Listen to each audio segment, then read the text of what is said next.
თავისუფლების პირველ რიგში ის რომ არ იქნება წნეხი, ასე რომ ვთქვათ, ევროკავშირში თუ მიგვიღებენ, თუ ჩვენ შევალთ ევროკავშირში და ეს აუცილებლად და გაკეთდეს, მედი პირველ რიგში არ იქნება ის რომ ხელისუფლება, ასე რომ ვთქვათ, ხელისუფლებას წაუწდება ხელი მედიაზე, ხო?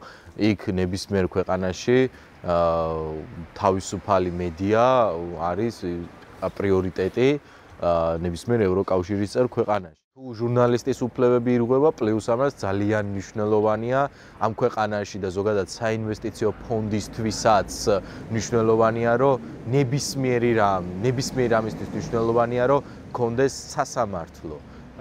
როგორც ჟურნალისტის უფლებების დაცვით, ისევე როგორც ნებისმიერი თუ ინვესტორს რაღაც დავაექნება სახელმწიფოსთან ან კონტრაქტორთან ან სხვა ვინმესთან.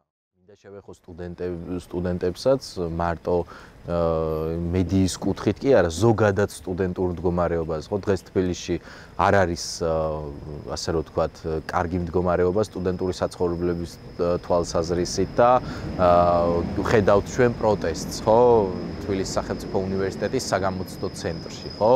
ევროკავშირში მაგალითად ყველა სტუდენტს აქვს საშუალება რომ გქონდეს ასე რომ ვთქვათ მინიმუმ საცხოვრებელი და ისე რომ უფლებები იყოს სტუდენტების დაცული და ასევე გაცვლით პროგრამების შესახებ. ხო, ერასმუსი ცნობილი გაცვლითი პროგრამის ასე რომ ვთქვათ სტატუსი დიდი რეპუტაციით სარგებლობს და ამიტომ კიდევ უფრო მეტ სტუდენტს ექნება იმის საშუალება, რომ გაიზიაროს, ასე რომ ვთქვათ, დასავლური კულტურა, დასავლური განათლება. ზოგადად ჩვენ პირველი ევროპელები ვართ და ზოგადად მენტალურად ქართველები ვართ, ევროპელები და არა ზოგიერთი ადამიანი ურევს ერთმანეთში ევროპას და კავკასიას, ხო? ევროპა და კავკასია გონიათ ცალ-ცალკე კონტინენტები, ხო?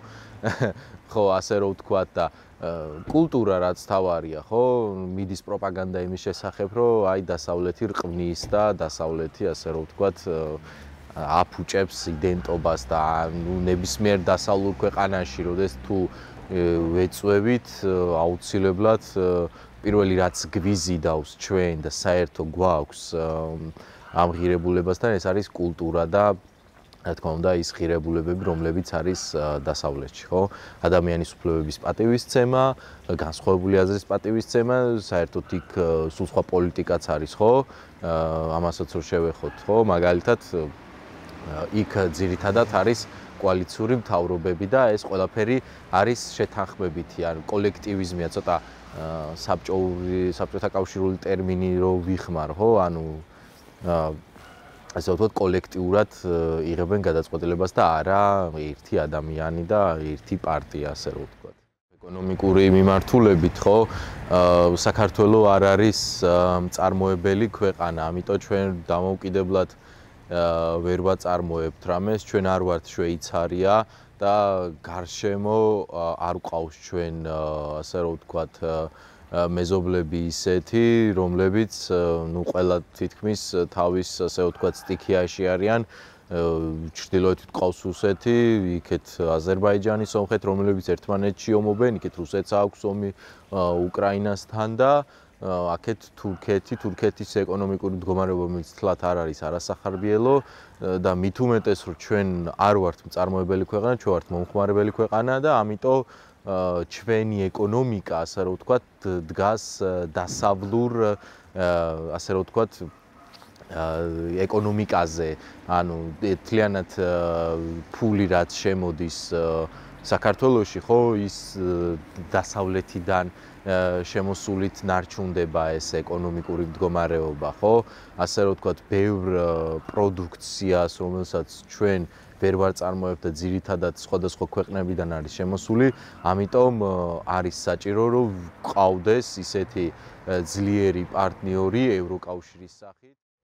წეღა როგორც ვახსენეთ, ჩვენ ხო არ ვართ ის ქვეყანა, რომელიც არ ვართ ჩვენ შვეიცარია, არ ვართ ჩვენ ის ქვეყანა, რომელიც რაღაცას აწარმოებს, ასე რომ ვთქვათ, ჩვენი ეკონომიკა მთლიანად დგას დასავლეთზე და დავკარგავთ ყველაფერს და შეიძლება ამან გამოიწვიოს ძალიან დიდი დეფოლტი შეიძლება საბანკო სისტემაში, პლუს ამას ყველაფერი ის რაც თავისუფალი ვაჭრობის სახით გვაქვს, რომელიც 2014 წელს ასოცირების ხელშეკრულებასთან ერთად გავაფორმეთ, ამასაც დავკარგავთ აუცილებლად და შეიძლება შიმშილის ზღვარზე მეტიც კი მივიღოთ ამ ქვეყანაში.